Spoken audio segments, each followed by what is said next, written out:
This is the will of the Father, that everyone who sees and believes in Him may have eternal life. Good morning once again, everyone. Good morning, Father. It is wonderful to be in this season of Easter, since once again we meditate for 40 days, 40 nights on His resurrection, but not 2,000 years ago or 21 centuries ago, but His resurrection is life right now with us every day in our life. And I would like to focus this morning on our Jesus Eucharistic, our Lord Jesus Eucharistic, always. I wonder if in your life you have you ever say tell yourself, say this statement: only if I have this, only if I am that, and I will be happy. Have you ever done that?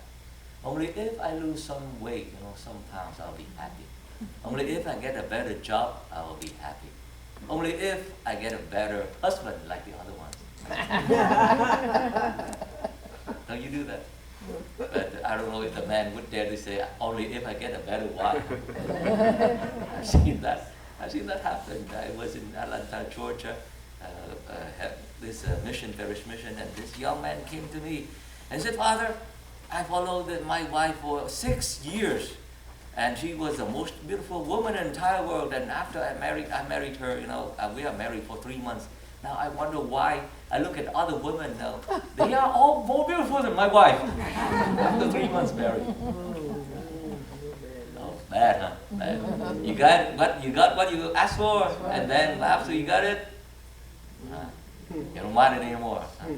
So only if I got this, only if I have time to come to church, because I'm so busy. Everything's just busy. Work, children, school, and only if. It's not just about, only if. If you, once again, that word, if you read Joseph Conrad, The Heart of Darkness, and they make it into the Apocalypse Now, the Vietnam War movie, Martin Sheen played in that movie, and one of the actors, the saying is this, that the journalist, drug addict, marijuana and smoking drug addict journalist said, if is the middle word of life, and we stay in the word if, and you will go nowhere. If this, if that. You make a decision. You can make a wrong decision, and then I know it's wrong, I reverse it. I'm going to go back, and then I make a right decision. And then when we say experience, what does it mean? This person experienced, I have my experience. It means I make a lot of mistakes. Experience means I make mistakes. That's it. And I changed it. So then when you teach your children this, I have the experience, I make the mistake. So don't do it. So we do it, we follow with if I have time for Jesus, if I have time to go to Mass, if I have time. Well, we make time. We make time to see movies, go eat. Imagine you go to a restaurant on Sunday or weekend. You go to a restaurant, how many hours do you stay in the restaurant? How many hours? You stay for the order, half an hour, eat and talk, and then you eat the main meal, and then you have the dessert. I don't know, at least 2 hours in it. We make time for it. But how about if I have time for Mass, 30 minutes every day? We have 24 hours a day. Give Jesus 30 minutes. Now, if you go here, maybe an hour. Because we preach here. Imagine that. If we make time, why? And then we run into trouble in life. And only if. I've seen this man, and I was in the hospital. One of my adopted son, 17 now. He's in his 30s. 17 years old, and he's so stubborn. He doesn't believe in God and all those things.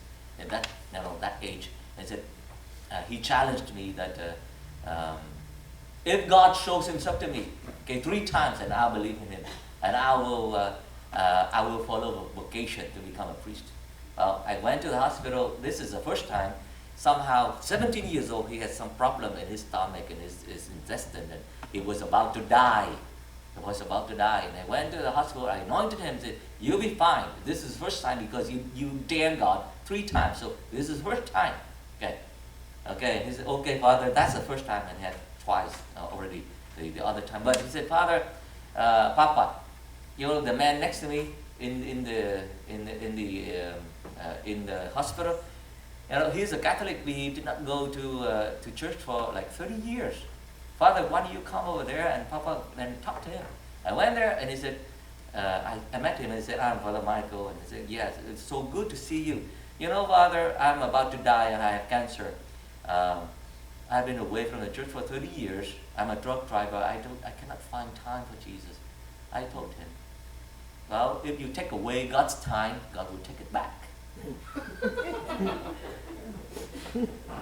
And if you come back. And then he just drive all around the country, delivering all kinds of things, but no time for God on Sunday. 30 years. Because you do not make time for the Lord. Now, why is it so hard to go to Jesus? Because we do not know Him. We do not know Him. He is our life. I am the bread of life. Bread is life. I am the bread of life. It is not that kind of bread we eat. The bread that gives true life. Our life, we come to Him. Now, how do we come to Him? This is about the Holy Eucharist. Always, we know that we are alive right now, but this life is passing. We can exist, but doesn't mean we have life. We have everything. Only if I get this and that and I will be happy. But no.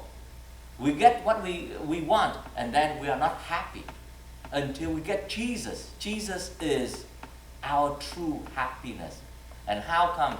A lot of people, when we began the Eucharistic adoration from 3 to 10, and we during Lenten season we began 24 hours with Jesus. And some came and told me, Elliot told me that, well, some people signed for half an hour. And suddenly you found out that half an hour is not good enough. You spend time with Jesus, isn't it? Because until we come, we sit down with Him.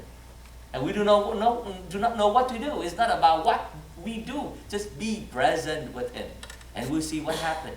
Now, I told you at the beginning, this is about the Holy Eucharist. You come to Him. We do not see the human flesh, the human nature of Jesus Christ, but we see the divine person of Jesus Christ here, present.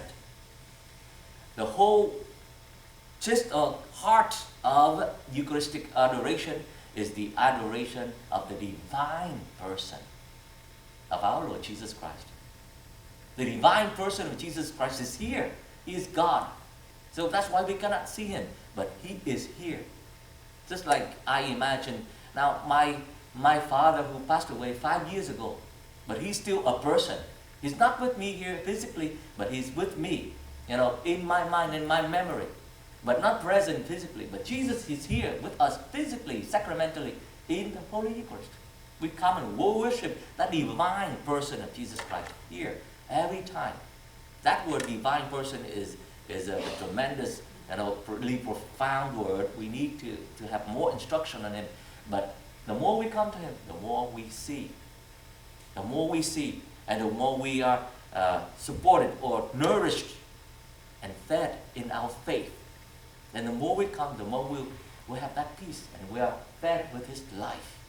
Now, in 1875, the French, during and after the war, they wanted to build a church for our Lord Jesus Christ in Paris, and they wanted to build this Sacred Heart Church. We call it Sacré Cœur de Paris.